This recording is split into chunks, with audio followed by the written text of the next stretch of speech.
Today I am building a shed. We're gonna be building it back here. I'm gonna need to cut down this tree first. For this build out, I'm using 2x8s, 12 foot long. Those are gonna be for the 12-foot wall. 2x8, 10 foot for the joists on the foundation. And then some 2x4s to hold the insulation up. We went ahead and took about 6 inches off the 10 foot 2x8s, and that's going to bring them down to 9 feet and 6 inches because these are going to be inside the joists. We want it to be exactly a 10x12 shed on the exterior. For the 12-foot boards, I say they're 12 foot, but it was a little bit long, so I had to zip these off as well.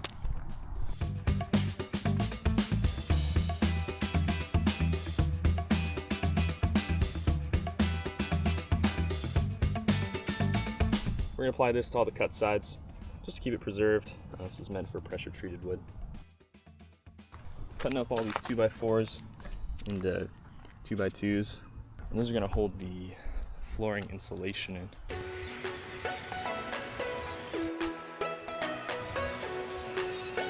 Now I'm just marking out 16 inches.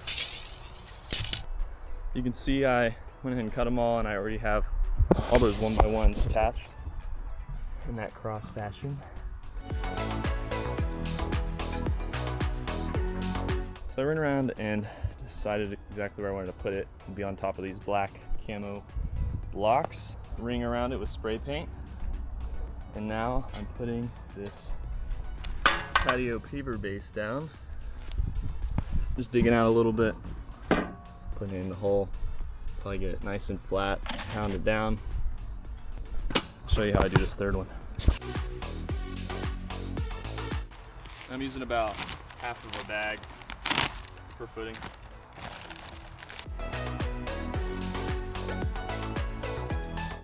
We're gonna have the 4x4s come straight up and be underneath the corners here. Now I'm going to square the whole foundation up. Make sure from corner to corner it's the same measurement. I'm gonna use these framing screws to go ahead and get it nice and tight.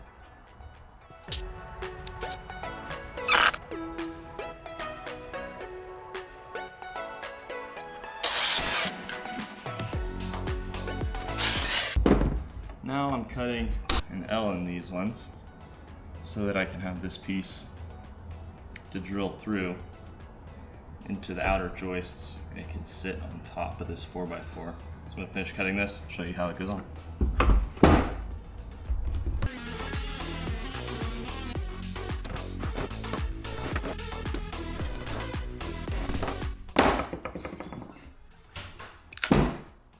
Just like that. All right, and that should be good. All right, got 2 of the blocks here. I'm gonna go ahead and put some more cut and seal on them, and then we'll put them on. For this part, I've got these handy jacks, and they're just helpful since I'm doing this solo right now to be able to get everything in position, and then you can lower them down. And that'll lower right onto there. Pretty perfect. Make sure it's level, screw them in.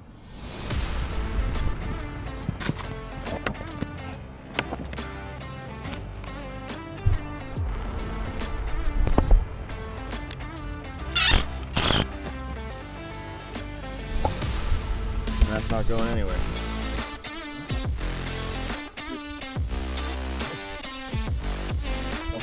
Let's see how we did.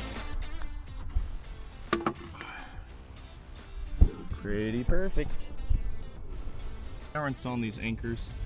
It's just so if there's any crazy storms, it wouldn't blow away. They're about this long, they're 30 inches. Got those in the ground, attached. I'm gonna go and put the rest of the joists on.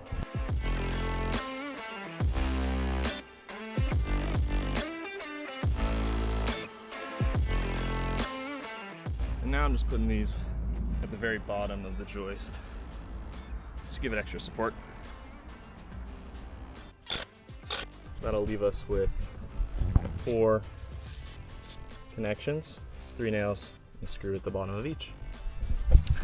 Now we're done with all the joists. Cutting more block.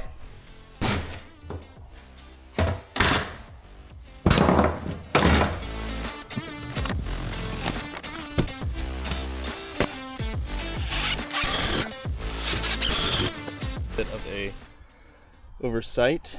Now I can't get the joist hangers in here. They're not 100% necessary for this apparently, but I'd feel more comfortable with them. Cut out some little chunks there so that I can get the joist hangers on. Got these connector screws. I'm going ahead and pre-cutting my insulation that goes in between the joists. Pulled all the insulation up, put this weed and root barrier down, and now we're gonna put some gravel on top. And it's just gonna help long term. Keep it a little cleaner under there. Roots, weeds aren't gonna be popping up. So for this part, you want to make sure that your rock bed is at least 2.5 feet thick. If it is not, Yeah, about up to here. We're gonna fill. If it's not 2.5 feet thick, it's not even. Yeah. Oh, that looks about good. No weeds or roots coming through there. Then I put the insulation back in and started working on the subfloor. I made sure each piece landed on a joist and then glued and screwed them down. Now we're working on the walls. We're just gonna do a door and a window. A window on this side. Left side's gonna be just flat. Back is gonna have these 3 windows, at least that's the plan. I got the front wall framed out. I've got this framed for a 32-inch wide door. I just screwed these extra 2x4s on the end here, so there's a little bit of a toe for it to lean on as I lift up. All right, now the fun part.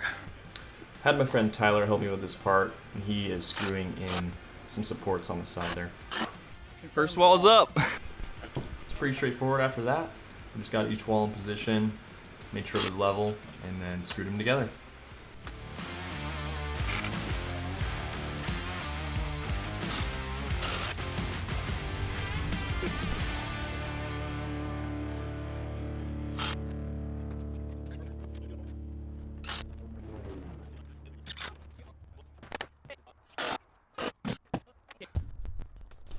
This will be a pretty sweet time lapse. Yeah. This final wall was a little bit trickier just because the header plate's there. So we just had to slide it underneath, get it in position, and then we can screw it in. Make sure you screw on top of the header plate down into the wall too. That's the whole point of it. Give it some extra security. And that is the frame of our 12x10 shed. Cutting out the door threshold. Boom. I've had a bit of rain recently, so I've paused and let some of the wood dry out. Today I'm gonna try and get all these 2x6s across the roof here. So the first thing is I wanna measure the overhang here, and then I'm gonna cut a little notch out right here on both sides. Because of my angle here, I'm gonna need about 1 inch. I'm just gonna use the width of this right there.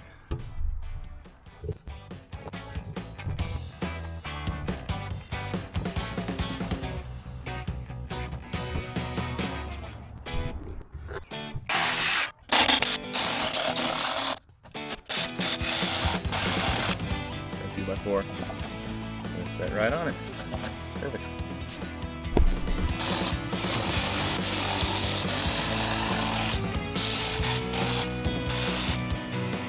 All right, got another piece of wood under here. Just gonna mark it. Oh, lessons learned. Flip it over. Sometimes the jigsaw can bend a little bit. And you can see I don't have quite as deep of a cut on that side, so I just like to clean it up. So I'm gonna cut it on both sides so it's nice and flat. We're gonna be using these hurricane straps. I'm gonna be marking every 16 inches. Now we're doing the long boards. These are gonna go across the top long ways and on the back side. I'm gonna try something here to help me do it solo. I've got these just wood clamps here.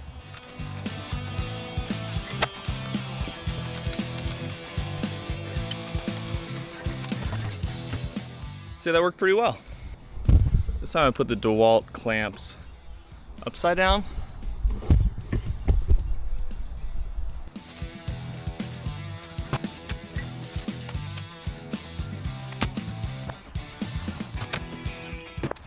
Now just this last sideboard.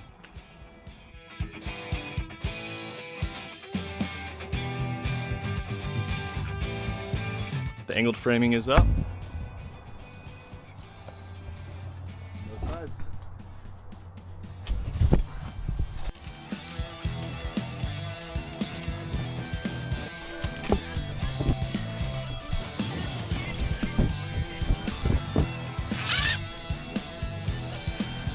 I finished the zip roof sheathing.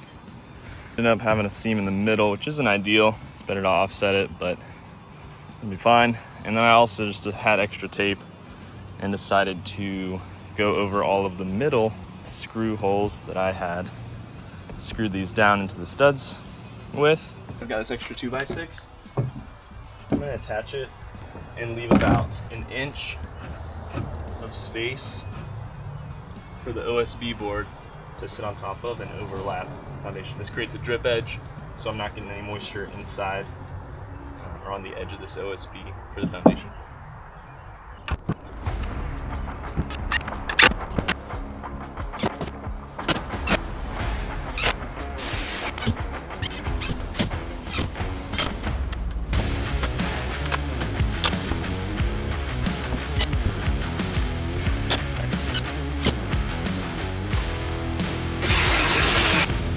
Last piece of siding for second row here.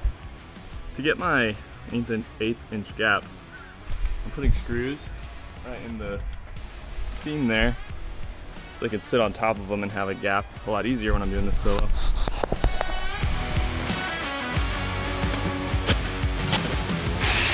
Now I've got a drill with a 1/2 inch bit on it in each corner. Now I can get my router bit in there. I'm using about a 1/2 inch flush router bit. It's got a little bearing on there, so it's gonna roll along the 2x4 as I can cut out that square.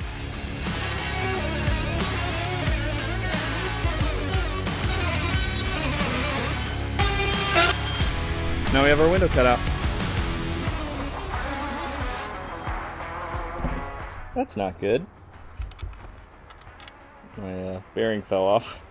Using the router on the whole window, it's putting some wear on my router bits. So I'm gonna actually use the jigsaw and cut out a rough opening, and then I'm gonna go back with the router and clean it up.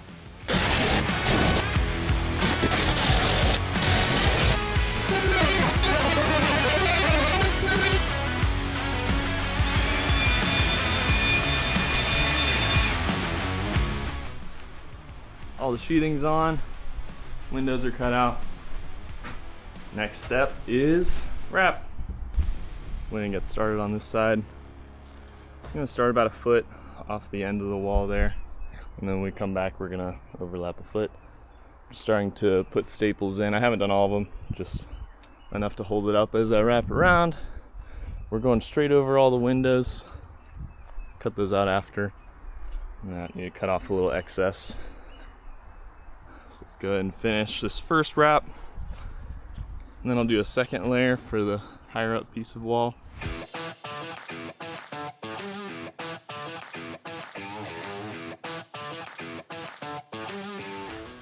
And for this, I'm just using a hammer stapler.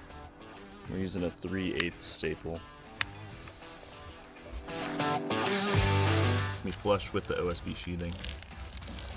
We're gonna leave this open and not tape it, so that any water that gets behind this can come out. We're gonna be taping all of the vertical seams though.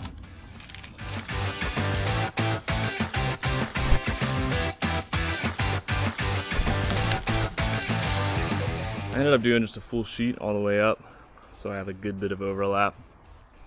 And I'll need to just cut out the windows and doors. Everything's stapled. I've got the top seam taped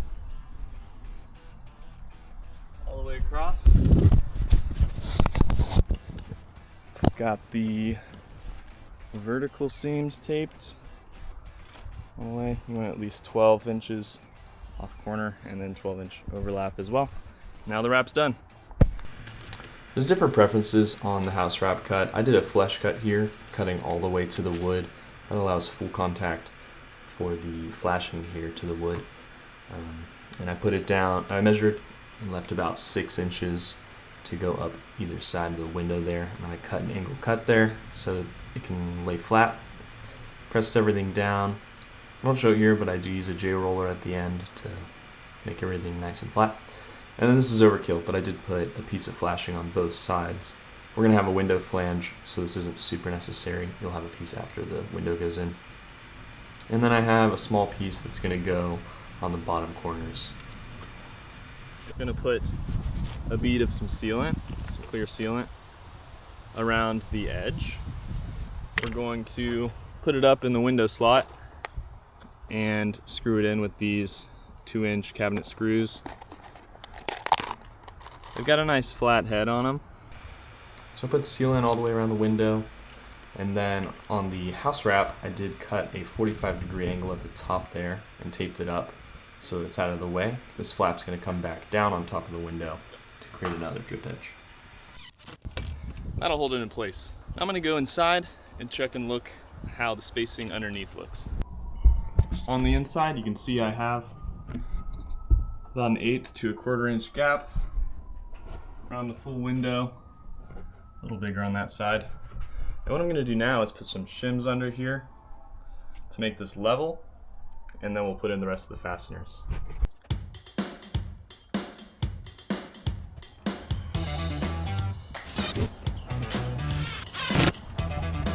Now we're going to flash the sides and the top. We're going to leave the bottom unflashed. And this is 6 inches, so I'm going to go ahead and cut it in the middle to make it 3.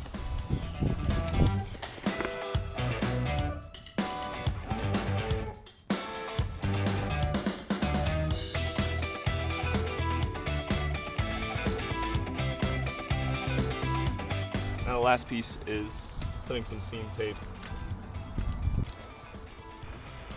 Quickly going through the front window, I'm caulking the flange of the window, putting it up in the opening, and then I have my wife come in to help hold it up as I go inside and shim the bottom so that I can get it nice and level. Then I'm going to fasten it with some fasteners,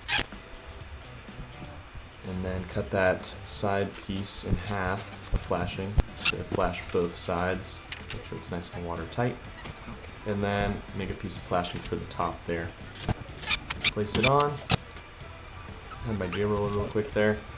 Brought the house right back down, and 45-degree piece of tape. Hey!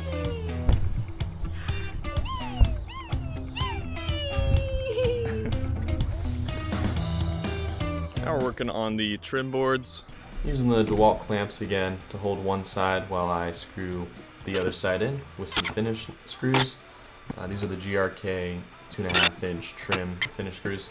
So we'll cut off that end. And we've got a lip there for the soffits.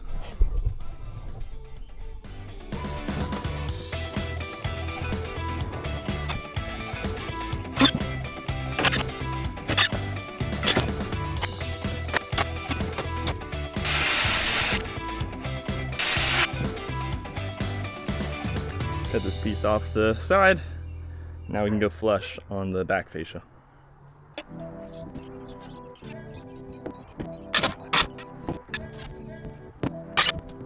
Zipped a little extra off for the end there.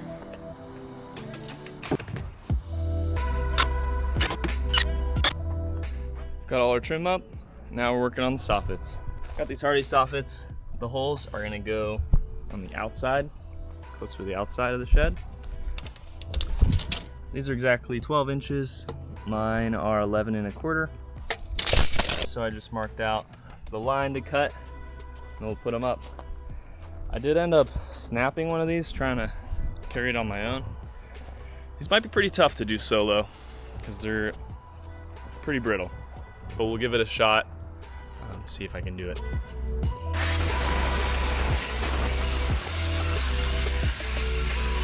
I'm gonna get a dust mask for the next cuts. This stuff's not good to breathe in.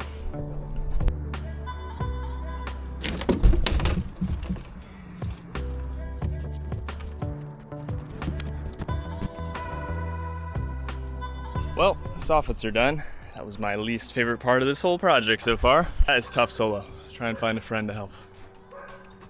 Now we're gonna be doing this drip cap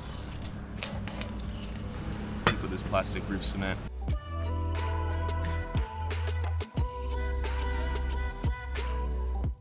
We're gonna do a final piece right here, and then we'll use some flashing tape to seal the edge. All right, I've got my drip edge on, got some zip flashing tape over it, and now we're starting this shingle starter roll. This sealant strip is going to be towards the bottom of the roof.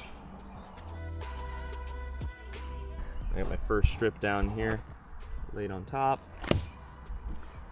This white line is my nail zone. The next shingle is going to overlap that, and this will seal to the next shingle from heat. I do know that you don't want the ends to line up with the next row, so when I come up to this next row, I'm going to cut it about 5 to 7 inches and then start my next one and do a staircase up the roof here so that this butt joint is staggered along the roof. I'm going to do 4 nails in these shingles. 1, 2, 3, and 4.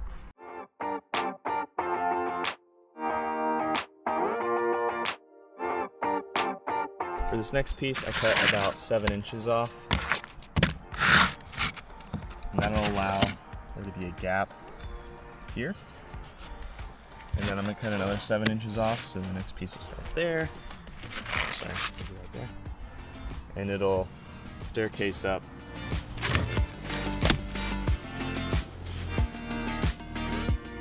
Overlap our nail line.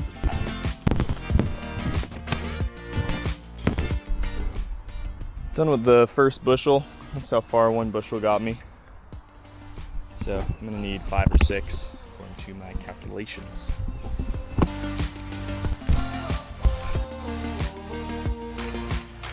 The roof is done.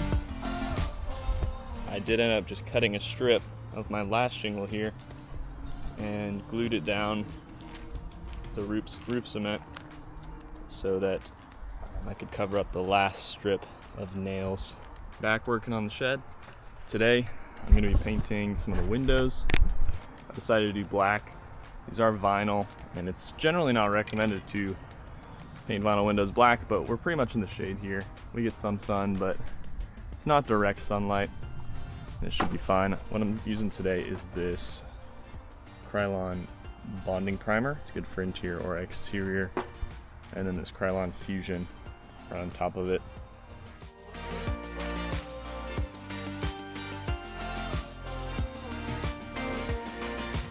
It's the next day. I gave the windows about 18 hours to dry with the primer, and I'm gonna spray them black. And at first it's a little splotchy for the first pass. You don't want to go too heavy. I'm gonna move to the second window and then the third window, and you're supposed to do the next coat within about 15 minutes. So then I'll go back to the first window.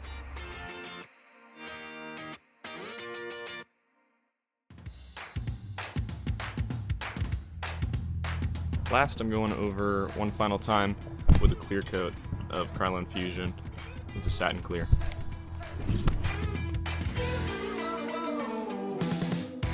Alright, moving on to the trim. Using the same stuff I did as the fascia boards, just thinner. Gonna do a long piece on the top, short pieces on the side.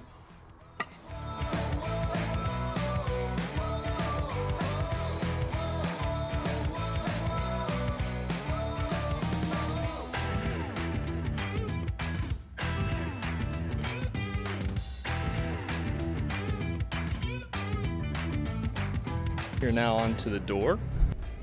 First piece I want to do again is going to be at the bottom, and I'm going to use this zip stretch tape. I'm going to use the flashing I used for the windows, for the sides, and then where's it at? I'm going to put this sill on top, and then we can put the door. I probably could have used the other flashing for this, but I wanted to try out the stretch zip flashing. And it's always a good idea to overkill the flashing on your door. You don't want any water intrusion. Now I've got this plastic door sill, and I cut it down to size And these caps go on the edge here. Slides right in place. Came with the cement. I'm gonna go ahead and cement it up on the edges, and then we'll put some sealant underneath and set it.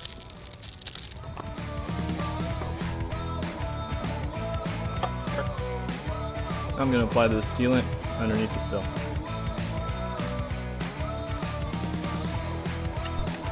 This is an outward swinging door, so it's gonna swing out like this. Now I'm gonna prop it up on the sill, and then I'm gonna tack it with a couple screws.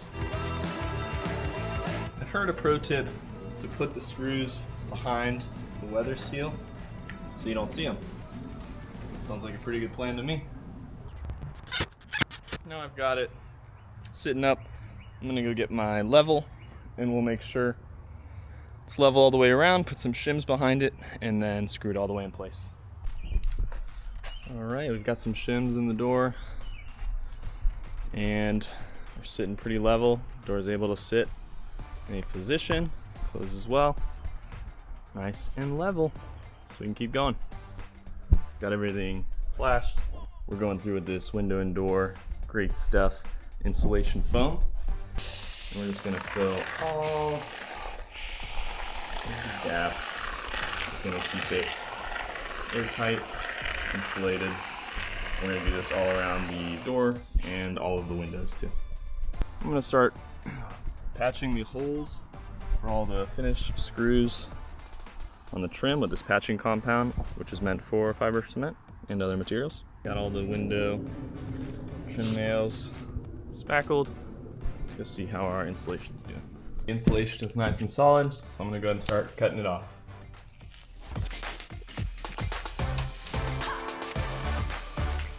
Today is siding day. What I'm doing here is marking out the studs. I'm using a stud finder, and I'm just seeing exactly where the studs are, getting a top and bottom reading, and then I'm gonna snap a chalk line.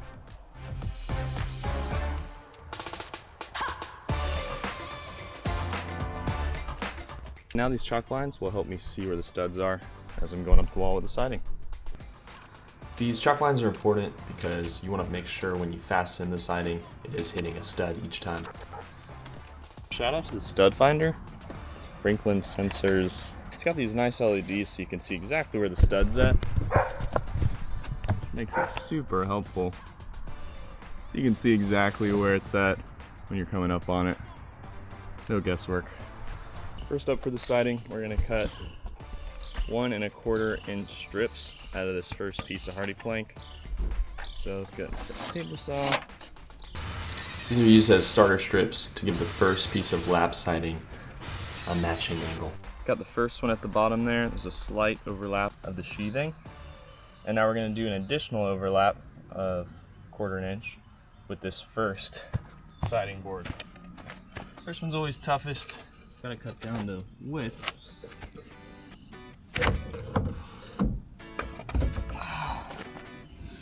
That looks pretty good. It's gonna leave about 1/8 on each side.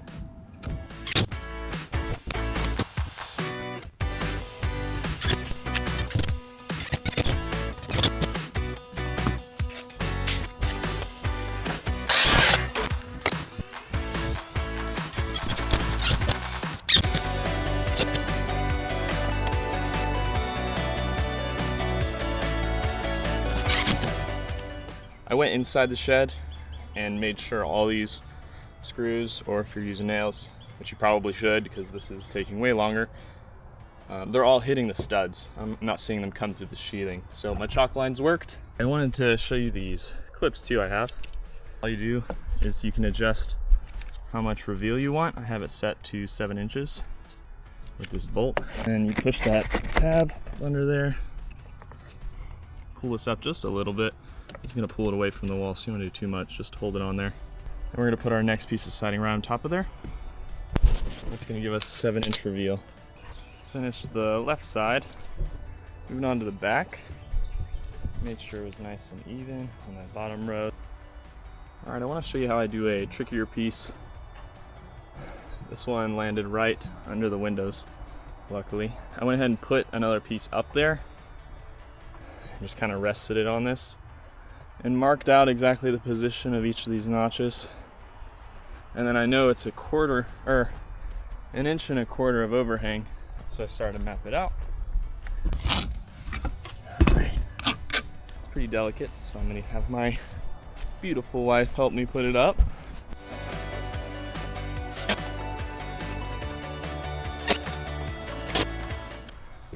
I'm gonna get a finish nailer. Just put a couple finish nails in there so you won't see them, but I don't want to be flapping around too much like that. And then I got 2 fasteners. Each point here, I did bust the rock there a little bit, so careful on small pieces like that. Using about a 1.5 inch nail, 15 gauge.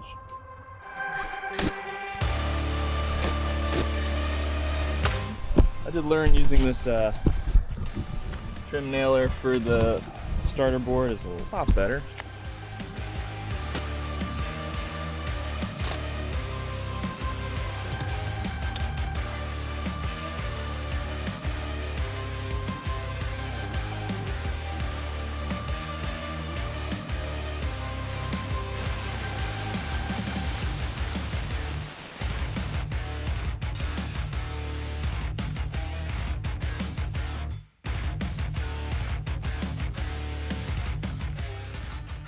Alright, this step I ended up putting it's called a sure sill over the door, and then I just had some extra roofing drip cap that I bent to be a window cap there.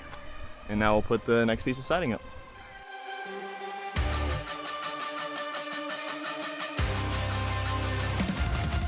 Done!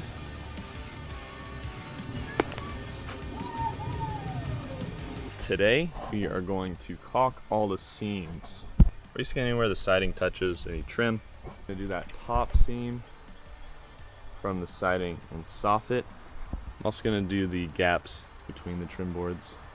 The product we're using is this Dynaflex Ultra. It's in black because we're gonna paint this shed black, and when there's expansion and contraction or any cracks, we don't want to see white caulking around these seams. It'll be black.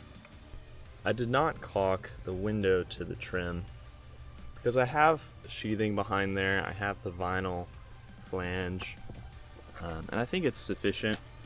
And definitely don't caulk the bottom. You've got a weep hole here you would never want to caulk. Water gets in here, it weeps out of this hole. Last piece I wanted to put up on the walls is what's called a freeze board.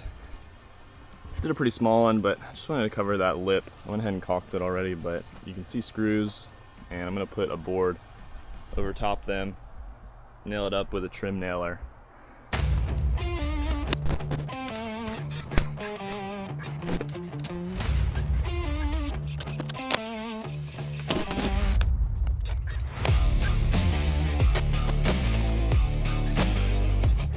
And I'm gonna do one more bead of caulk along the edge of that, and then we'll be ready to paint. I've got a bonus project I'm doing on the shed. You can see this is a 12 pane glass window. I wanted to do a 6 pane, but this was like a $500 door, and they started at $1,200–1,400. So I'm gonna see. I got this off Amazon. It's a custom trim maker thing. It just sticks to glass. This is a faux pane, because you can see it lifts off the glass. It's not actual separate glass panes. So I'm going to attempt this. I'm going to go ahead and cut the grid out at all these points, try and clean it up to make it look like a nice edge that I didn't cut. See if I can make a 6 pane glass door with this $22 trim.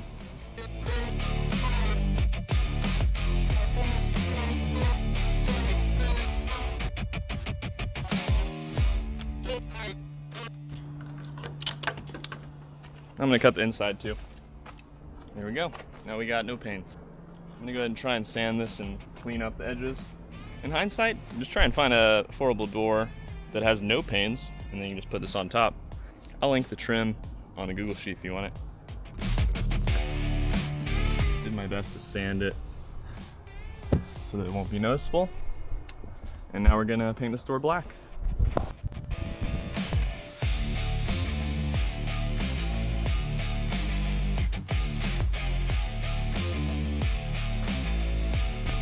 got the door back up, and now we're gonna install the hardware. Shout out to this Quickset hardware. I've used it for my rental property. You're able to change the keying for it with just one simple master key. Highly recommend these. We're using this coil to create our own grid.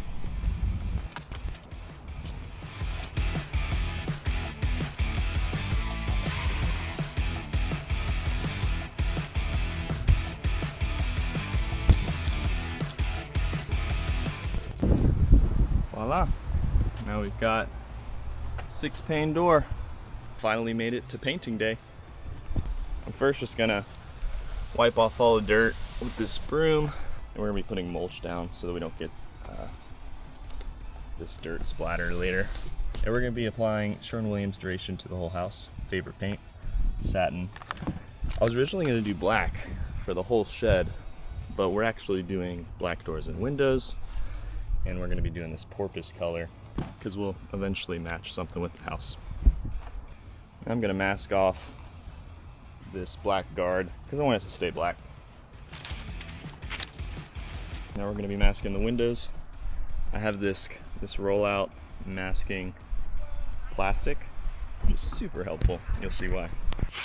Basically just roll it out, place it on, and then this will fall down up to 72 inches. So you can get all your windows.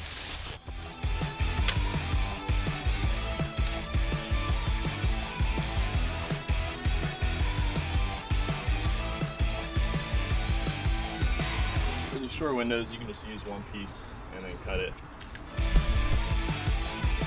Here's a little sneak peek of the color we chose. All right, we're all taped off, ready to paint. I'm gonna start with the Fascia and Soffits. I've got a guard here to just guard. I'm gonna keep the drip cap black. A few years ago, I picked up this Graco Ultimate Airless hand sprayer, and it's been awesome. It uses DeWalt batteries, which I use all DeWalt tools, so it's convenient for me.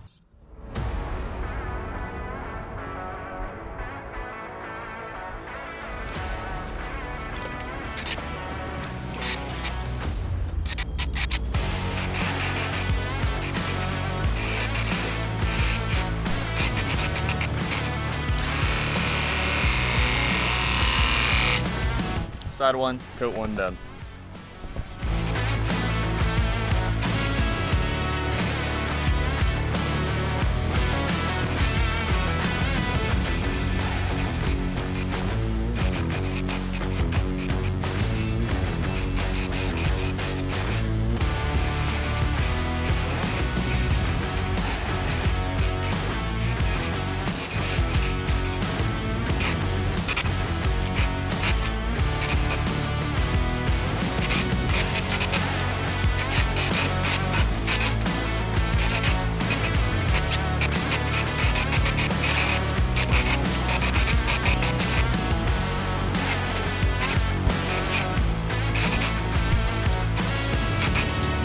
Let's finish it up.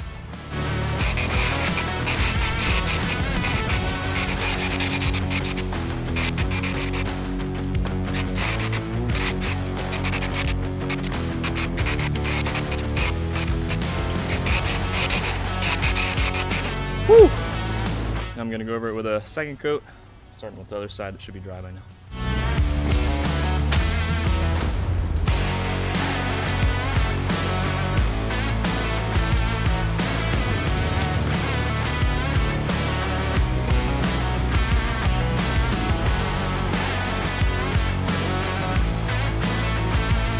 Thank you all so much for watching this video.